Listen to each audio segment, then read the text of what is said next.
अस्सलाम वालेकुम जी। हमारे पास है आज मरकबात। मरकबात क्या होते हैं? ऐसे अल्फाज जो दो लफ्ज़ों से मिलकर बने हैं वो मुरक्किब अल्फाज या मरकबात कहलाते हैं। मुरक्किब अल्फाज या मरकबात कहलाते हैं जो दो लफ्ज़ों से मिलकर बने हों, जैसे खूबसूरत, नेक सीरत, तार घर वग़ैरह, बैलगाड़ी वग़ैरह। ये मुरकबात जो जिन दो लफ्ज़ों से मिलकर बने हैं उनमें से हर एक बेमानी है और अलग अलग भी इस्तेमाल होता है। अब देखें यहाँ पे हमारे पास मुरक्किब होते हैं दो भी चीज़ें जहाँ पर एक साथ होंगी वो मुरक्किब अल्फाज कहला जाएंगे।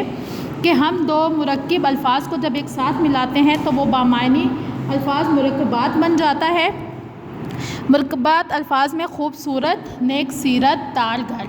खूबसूरत, खूबसूरत, खूब देखें हम अलग भी लिखते हैं और हम सूरत के साथ जब इसको लगाते हैं तो ये खूबसूरत हो जाता है। नेक सीरत, नेक को हम अलग भी लिखते हैं लेकिन जब ये सीरत के साथ लगाते हैं तो ये नेक सीरत बन जाता है। उसके बाद तार घर, जब तार देखें एक अलग लफ्ज़ है लेकिन जब हम इसको घर के साथ बनाते हैं तो ये तार घर हो जाता है। मतलब कहीं से हम जो पोस्ट करते हैं उसको तार घर कहा जाता है।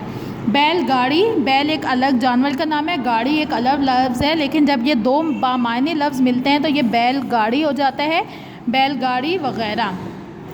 ये मरकबात जिन दो लफ्ज़ों से मिलकर बने हैं उनमें से हर एक बामायनी है और अलग अलग भी इस्तेमाल होता है। अब मज़ीद मिसालें देखें। अंधेर खाता, बिन मानस, बर्क रफ्तार, अंधेर अंधेरा, अलग, खाता खाना पीना। लेकिन जब ये एक साथ मुरक्किब अल्फाज मिल जाते हैं और मुरकबात बनाते हैं, अंधेर खाता मतलब ऐसा चीज़ जहाँ पे कोई आपकी जान पहचान करने वाला ना हो, जांच पड़ताल करने वाला ना हो, अंधेर खाता। बिन मानस, बिन मानस एक जानवर का नाम है।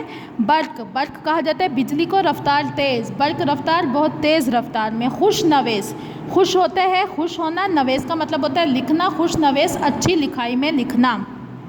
नेक चलन, नेक नेक होता है चलन, चलन बहुत अच्छा तौर तरीके का होना, नेक चलन होना बहुत अच्छे तौर तरीके वाला होना। फाका मस्त, फाका कहा जाता है भूखे रहने को, मस्त कहा जाता है किसी भी चीज़ में मगन होना है। फाका मस्त बहुत, फाका मस्त कि अपने हाल में अपनी भूख में मगन होना, अपने आप में मगन होना फाका मस्त कहलाता है। नमक हराम, किसी के साथ नमक हम एक अलग लफ्ज़ है। नमक जो हमारे साल्ट होता है, हराम होता है किसी चीज़ को बर्बाद कर देना।